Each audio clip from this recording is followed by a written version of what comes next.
to do anything in this world, you need to have a great knowledge of our capital system, the way that all of this works. Because outside of race, religion, politics, at the end of the day, it's all dollars and cents. Right. In all honesty, the majority of it does boil down to dollars and cents, and understanding truly how the system works. That's the difference between staying forever rich and staying forever poor. It's really just a choice and how we decide to embrace that education and knowledge. What's good, y'all? It's Todd Films, and I'm back with another video. So in 2018, a financial advisor posted an article in Forbes in which he listed 20 things he wished he could tell his 20-year-old self of financial literacy. So I want to find out, are those same 20 things, are they in relation to a lot of the same things other people feel in society? So we're going to pop to downtown Chicago and find out if other people feel the same way. I'm going to see y'all there. All right, so what's your name? My name is Omar. All right, Mr. Omar, my question to you today, well, how old are you actually? 42. 42, all right, very ripe age. So my question to you is, if you could go back and speak to your 20-year-old self, what's the best financial advice you'll give yourself? Don't have kids. Don't have kids? Wow, so do you have any? That's a stupid question. Don't ask it. Yeah. All right, how many do you have? Five-ish. Five. Five? Five, right. Do you feel like it was too soon that you had them? Yeah, that's probably the best way of putting it is, yeah, it's too soon. You have to be in a certain financial place to have kids correctly. And as a young kids, people don't know that. And then you find out and it's too late because you have kids now, and then it's taking all your opportunity and all your money away for you to do things, to try to do things correctly.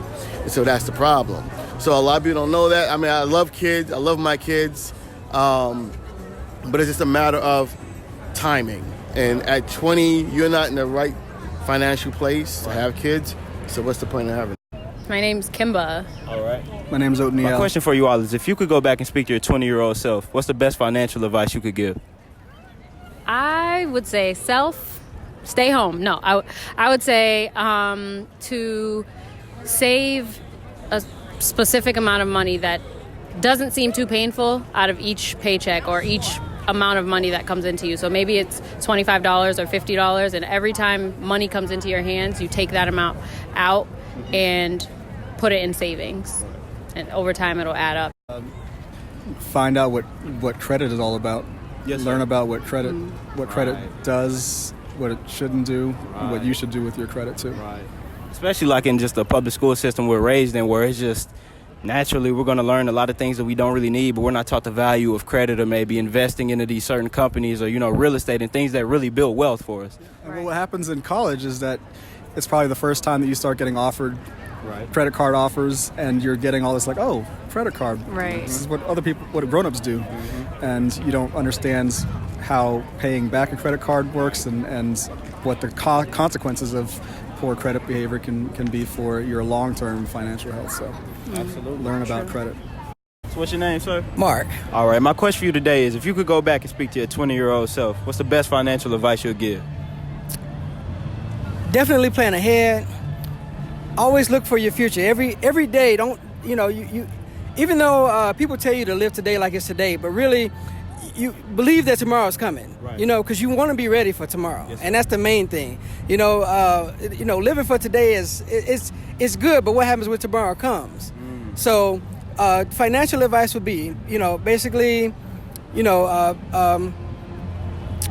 save your money up, plan for your future, have goals, set goals. And for myself, what I do is I like to set major goals, like hard to reach goals, but then have small goals set to reach the bigger goal. Right. And so as I'm accomplishing the smaller goals, then I stay motivated and I can keep moving towards the bigger goal. I know it's possible. I know it's achievable because I can look back and I can see everything that I've accomplished. Right. And at the end of the day, even if I get older and maybe I didn't reach the major goal, I've accomplished so much and on the long road. So, like I said, it's about just living for tomorrow.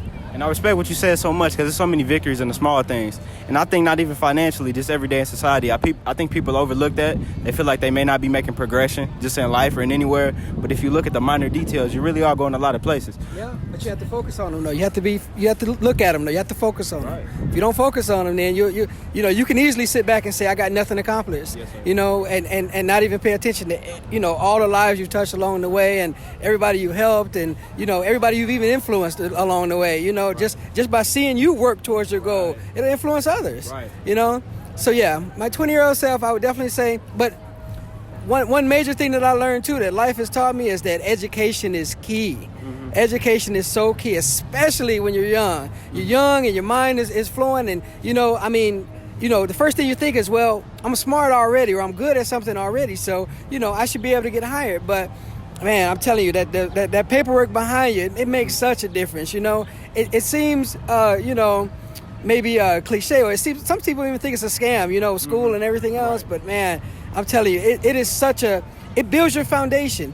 And even if you don't want to look at school, just as long as you're constantly educating yourself, because this world just keeps on advancing, it keeps on growing. So you have to stay up on what's going on. You have to stay educated. And if you start young and you're getting educated, that old knowledge that you have, you still have to build on the new knowledge, but they're both going to go together now. And that's going to make you so strong. So planning ahead and education those are the key things that I would give my 20-year-old self for sure.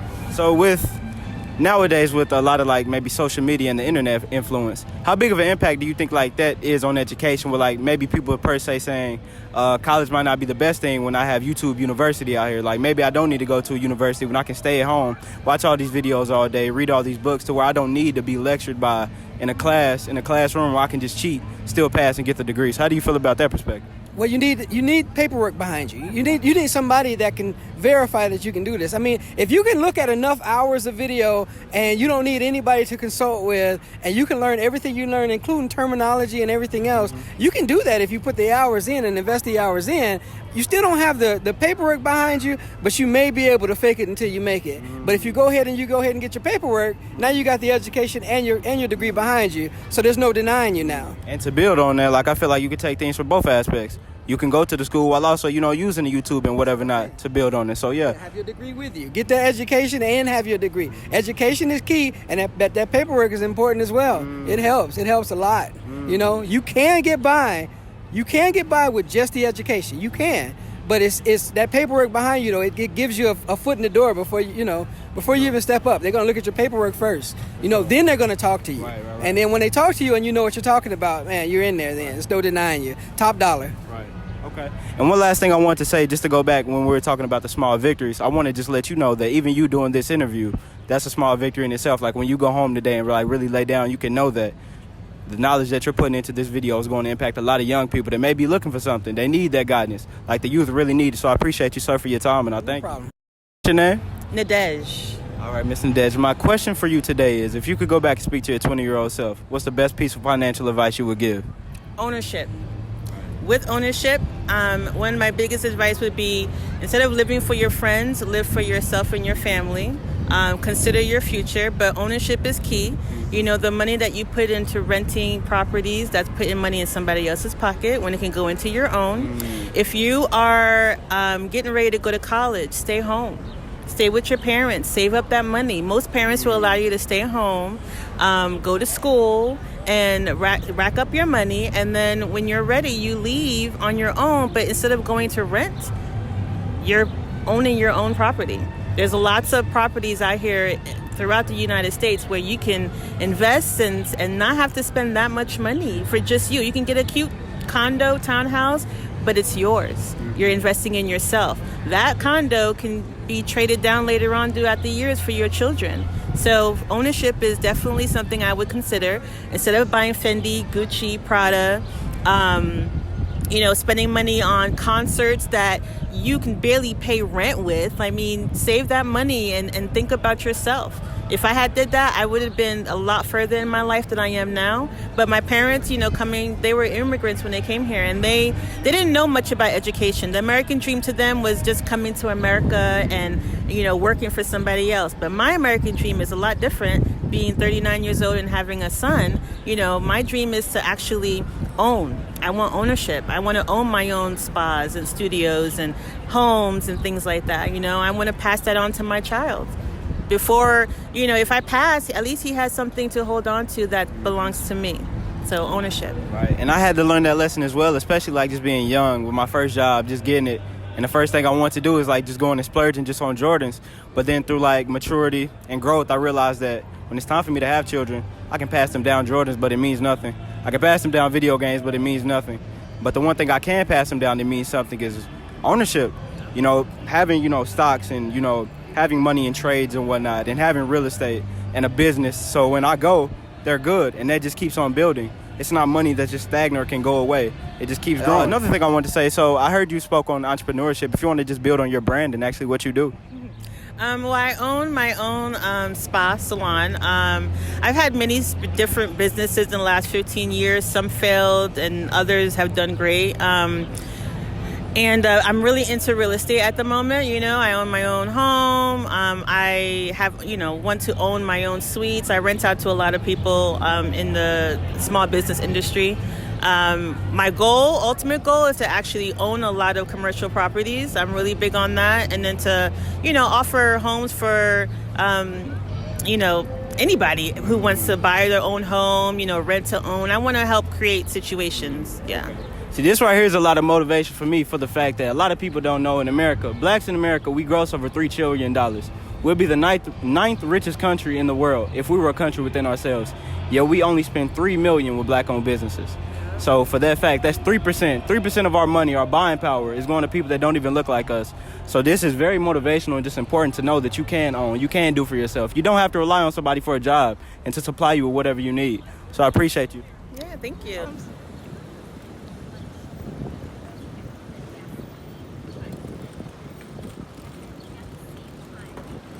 Brandon Huckstep. All right, my question for you today is, if you could go back and speak to your 20-year-old self, what's the best financial advice you'd give? Best financial advice is always pay yourself first, which means always save. Bills, life is always going to be there, but who do you work for? Are you working to pay bills, or are you working to have a better life for yourself? So pay yourself first. That's saving. Secondly, investing. Invest as early as you can, as soon as you can. What may seem like something that's out of reach, when you think about time, a lot of us are here for a while, God willing. So when you think about investing over time, just $100 a month, you compound that over 20, 30 years, you've now created a little nest egg for yourself. And then the most important piece is credit, understanding the power of having good credit, being responsible with it. Doesn't matter if you make $6.50 an hour or $650,000 a year. That credit and the way you use it really dictates how you live and build your life. When I was young, by 20, I knew credit a little bit, not as much as I knew today, but I mean, credit is a key indicator of how you can keep your money always protected. Smart money, use other people's money, keep yours protected, and watch it grow. So if I knew that at 20, and I do at 32, I'm doing all right, but I'd be doing a hell of a lot better. So another question for you, speaking on credit, is if you were speaking to like a 20-year-old self right now, what are the first steps into like building credit if you don't really know what it is about? Because a lot of us, the young people, we weren't really taught the value of it or really what it means. We just get a credit card and we see, oh man, they sent me something in the mail, I can go buy this. They don't even know that I have to pay that back. Now you're in debt. You might be 32 like yourself, trying to pay something off that you didn't even know about. You thought it was free. So if you could just speak on that, like how to build it at a young age. Yeah, it's very true. I think at 19, I got a credit card. I was making $6.50 an hour. I was pushing carts at Target. That was my first job. Long route. Got a credit card for $1,000, Capital One. Use it responsibly. A month later, got a credit card for $5,000. I took that credit card, put a down payment on a car, Cadillac. Could not afford it. But the credit card, responsible use of it, right? So at a young age, realizing that, yes, you swipe that card in and out every day, that balance builds up. If you don't have enough money to pay off what you are swiping it for, that means you don't need to swipe that credit card. And what I could not plan or anticipate, I got laid off from my job, and I had a large credit card balance and bill that I couldn't pay. And instead of me even calling the creditors and letting them know what happened to me, I was young, I was naive, I was dumb, I avoided them. So instead of being able to work out a payment arrangement, oddly enough, one of my credit cards, I was paying for a benefit that paid my bill monthly if I lost my job. I didn't even realize that. Wow. So never avoid the credit situation. If you get in over your head, don't get in over your head. But if you do, call the creditors, talk to them, try to work out a payment plan and some options, because that'll save you from your credit scores dropping versus actually working out a restructured agreement with those people. Credit, man, it's important. An industry, I would say, always entrepreneurship. You're always worth more doing what you do for yourself than working for anybody else. Even though you can make a very good living, but when you look at your time, time value, time what I'm spending now, my bank treats me very well. I am very, very fortunate, especially coming from where I come from, but it's time value of money. You're always worth more doing for yourself. You eat the whole pie. Instead of having to divide that up and take pieces, and then you divide up your whole pie exactly how you choose to decide. So entrepreneurship is definitely the way to go. But also, man, get into finance. It's not enough of you and I. If you would have asked me to talk about anything else outside of what I do for a living, it just happened to be what I do for a living, I would have told you no.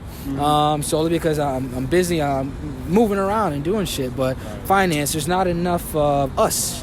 When I say us, people that look like you and I, that come from our communities, that are in the roles in banking and finance and leadership, few and far between. Very rarely do I look on the opposite side of the table and I see people who look like me, who come from our communities, have the experience level. And I also want to thank you for that, especially when you're saying that in your career field, there's not many people that look like us. But I want you to understand the power of what you're doing, because with this social media reach, you never know who can see that.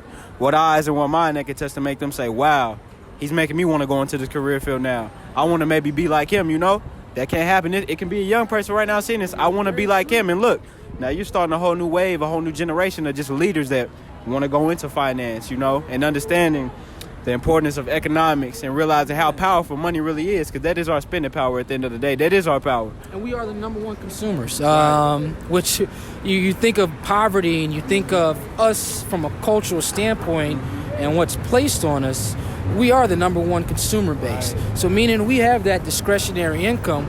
We just don't realize we have that income based off of our living and spending patterns. We just don't know what we can do with what we have.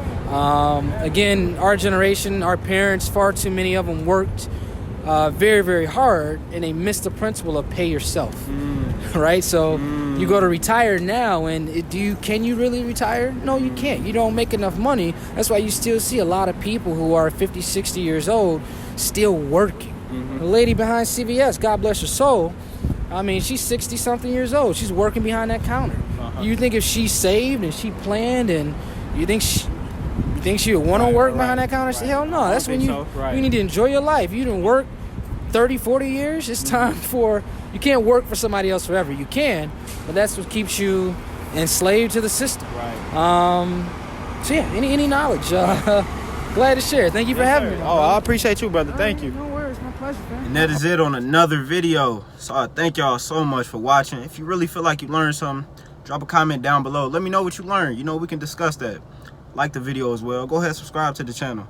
Way more content coming soon. So I appreciate y'all for, tapping in with me.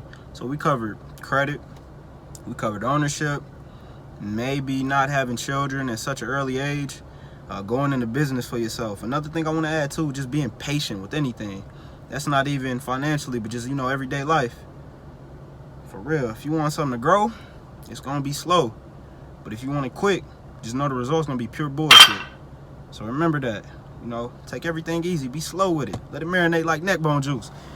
But yeah, also with content, let me know down below what kind of content y'all want to see. A lot of people have been saying they, want the wave video. So we might just do that. Y'all let me know what y'all want to see. But thank y'all.